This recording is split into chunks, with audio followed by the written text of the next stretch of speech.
ఆర్భాటముగా ఆడంబరాలతో పునాదులు వేశారు, కానీ దాన్ని కొనసాగించలేకపోయారు, ముగించలేకపోయారు అని అందరి దృష్టిలో ఎగతాళిగా మార్చబడతారు.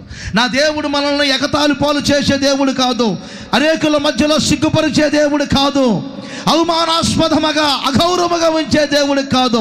అనేకుల మధ్యలో కార్యాన్ని సఫలపరిచి గౌరవప్రదముగా నిలబెట్టుకొనగల శక్తి కలిగిన దేవుడు. మరొక్కసారి చెబుతున్నారు, ఆ గొప్ప పర్వతాలు ఏమి చేయవు, దాన్ని చూడొద్దు. కళ్ళు మూసి తెరిసేసరికి ఆకాశమును అంటే అంత ఎత్తైనటువంటి గొప్ప పర్వతాలు నీ ఎదుట చదును భూమిగా మార్చబడబోతూ ఉన్నాయి. నీ చేతులే ముగించబోతున్నాయి. నా చేతులే ముగించును. పక్కన తట్టి చెప్పండి, మీ చేతులే ముగించును, మీ చేతులే ముగించును. ఆమేన్ చెప్పండి గట్టిగా. మీ చేతులే ముగించబోతున్నాయి.